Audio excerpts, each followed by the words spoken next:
Grief has a strange arithmetic. It subtracts the people you loved and somehow leaves you with more of yourself than you had before.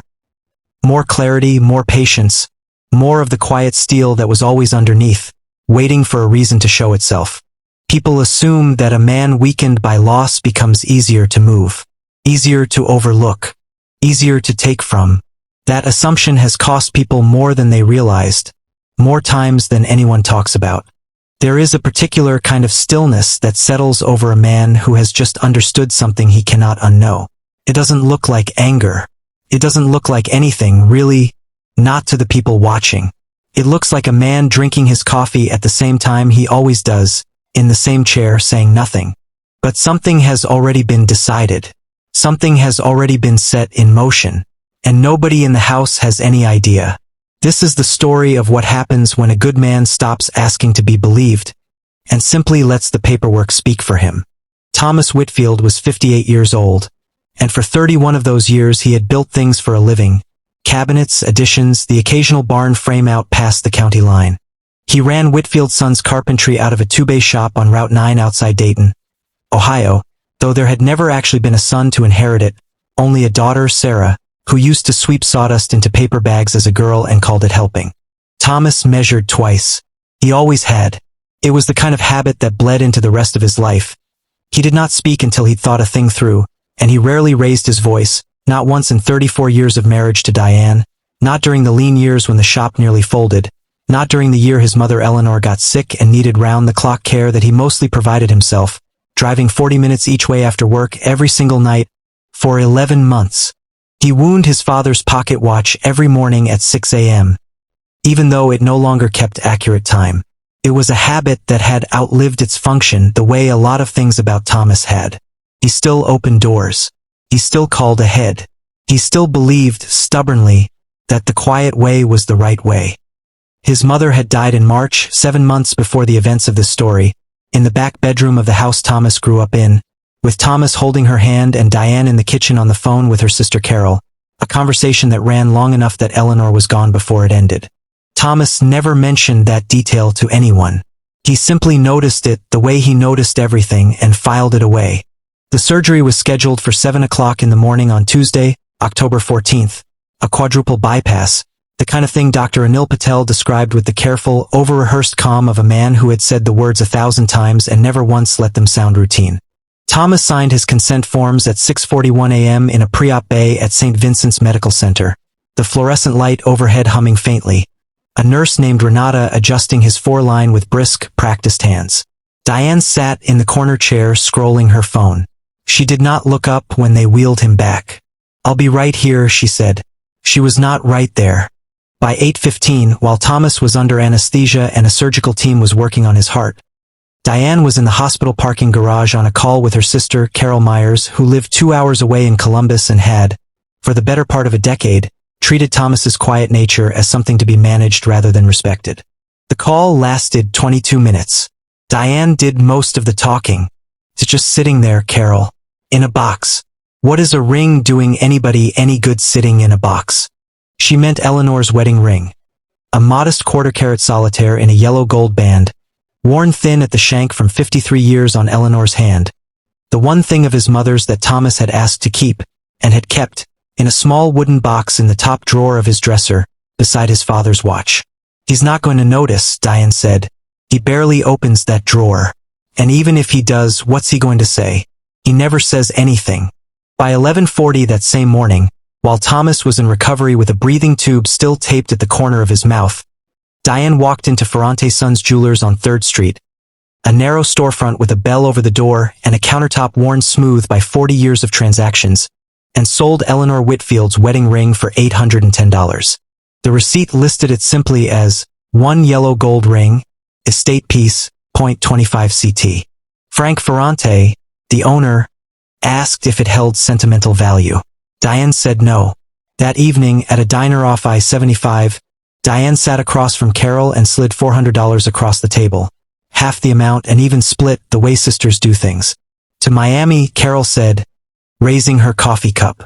"To Miami," Diane said. Thomas was still in the ICU. His heart, freshly repaired, beat on, unaware. Thomas was discharged 6 days later, on a Monday, gray and slower moving than he used to be. A thin pink scar tracing the center of his chest under his shirt. Diane drove him home. She talked about Miami the whole way, how good the weather had been, how Carol had wanted to extend the trip, how she'd needed it, honestly, after everything. Thomas said very little. He never did. He went to the top drawer of his dresser 2 days after coming home, not out of suspicion but out of habit. He liked to hold his father's watch some evenings, turn it over in his palm, the way other men might hold a photograph. The watch was there. The wooden box beside it was empty. He stood at the dresser for a long moment. He did not call out. He did not go downstairs and demand an answer. He closed the drawer, sat on the edge of the bed, and looked at his hands for a while. The next morning, he pulled up the credit card statement online. A habit he'd always kept, quietly, the way he kept most financial matters, because someone in a marriage has to be the one who reads the fine print. There it was. A cash-out transaction at Ferrante Sons, October 14th, 11:40 a.m. And below it, 2 plane tickets to Miami booked that same afternoon. He did not confront Diane. Not that day, not that week.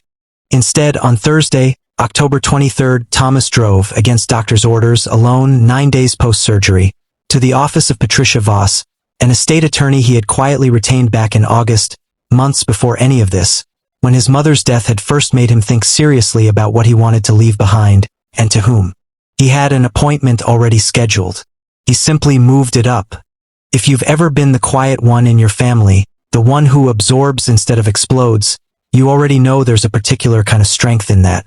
If this story feels familiar so far, hit subscribe because it only gets more interesting from here. And down in the comments, let us know where you're watching from tonight. We read every one. Diane and Carol's trip to Miami lasted 5 days. They stayed at a mid-range hotel on Collins Avenue, ate well, took photographs on a beach that neither of them had visited in years.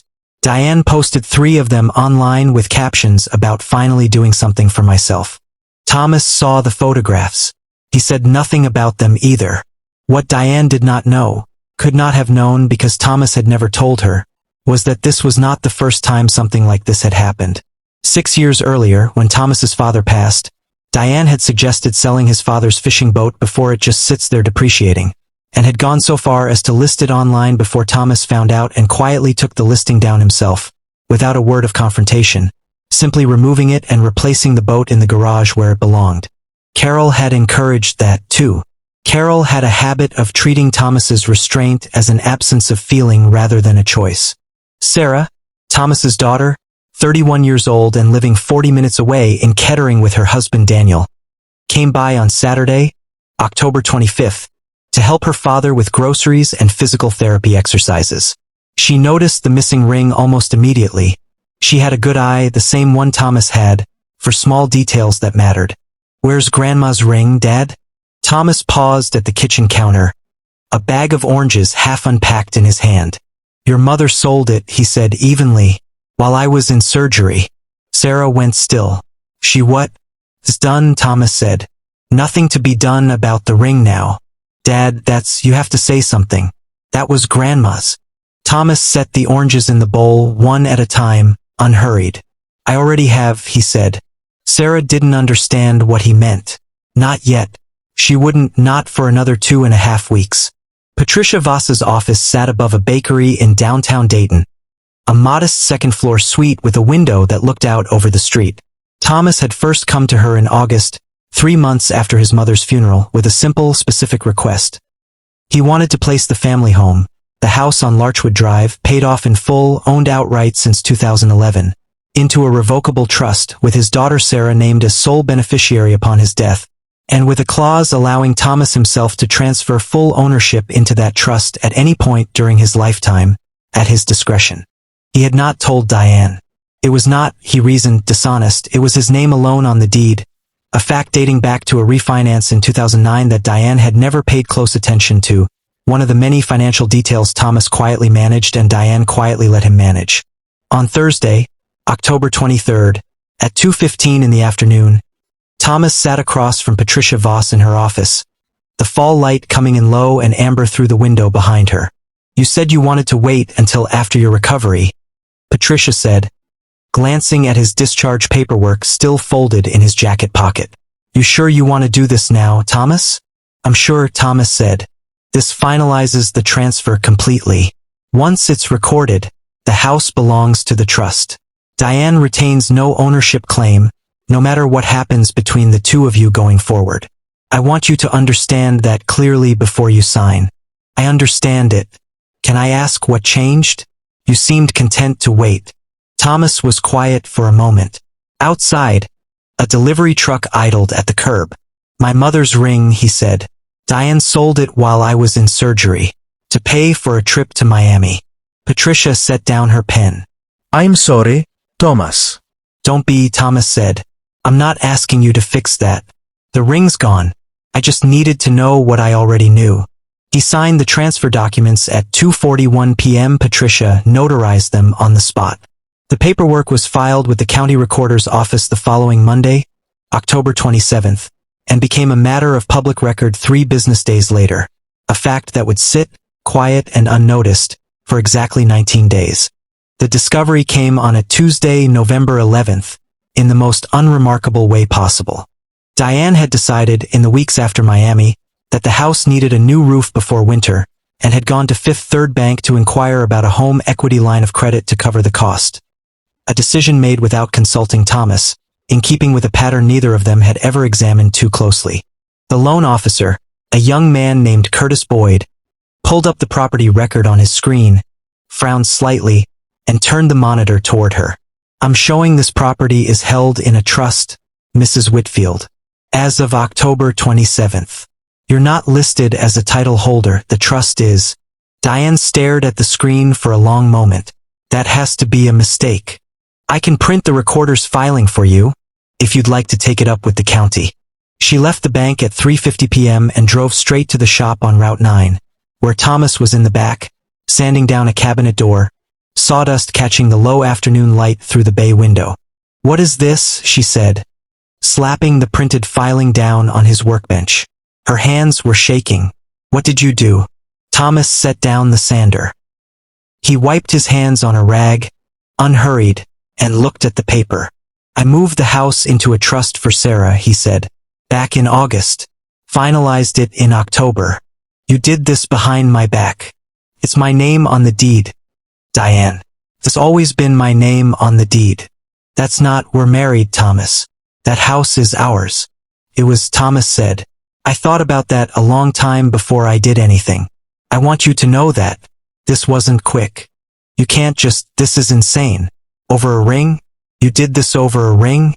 Thomas was quiet for a moment, looking at her the way he might look at a piece of wood with a flaw in the grain, not with anger, just recognition. It was my mother's ring, he said. You sold it while I was under anesthesia to pay for a trip with your sister. You didn't ask me. You didn't tell me. You just decided I wasn't going to notice, or wouldn't say anything if I did. That's not fair. I'm not raising my voice, Thomas said. And it was true he wasn't. I'm just telling you what happened. The house is Sarah's when I'm gone. That's decided. It's recorded with the county. There's nothing to argue about. Diane stood there for a long moment, the filing still trembling slightly in her hand.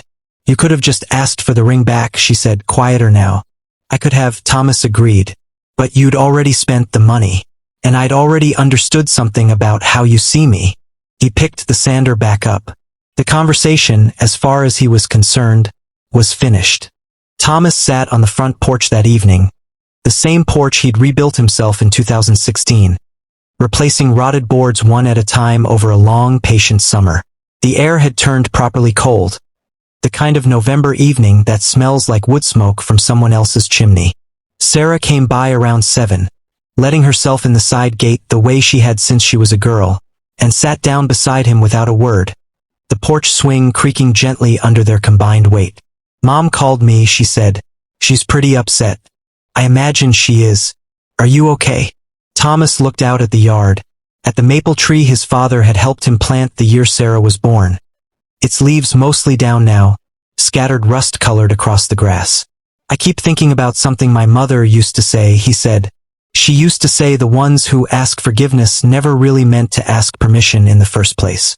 They just wanted the thing and they wanted to feel okay about having taken it. Sarah didn't say anything. She let him keep talking. "I'm not angry," Thomas said, and it was true, or close enough to true that the distinction didn't matter anymore. "I just don't feel like I need to explain myself to anybody about this. Not to your mother. Not to Carol. I did what I did because it was already true. You were always going to have that house. I just made it official a little sooner than I planned." Sarah reached over and squeezed his hand once. Briefly. "Grandma would have liked that you stood up for yourself," she said. Quietly. "The way you do everything." Thomas smiled, faintly, and let out a long breath. The first one, it seemed, that he'd let himself fully release in weeks. "I think she would have," he said. The porch light flickered on automatically as the sky went the color of a healing bruise, deep blue fading to gray. Somewhere down the block, a dog barked twice and went quiet. Thomas sat there a long while, not thinking about the ring anymore, not thinking about Miami, not thinking about much of anything at all. Just breathing, just still. If this story meant something to you, do us a favor and hit that subscribe button. It genuinely helps this channel keep telling stories like Thomas's. Drop a like if you believe quiet dignity outlasts loud anger, and tell us in the comments. Have you ever had to protect something quietly without a single argument? Because in the end, the loudest response to disrespect isn't always a raised voice. Sometimes it's just a signature, a quiet room, and a man who finally stops explaining himself to people who were never really listening.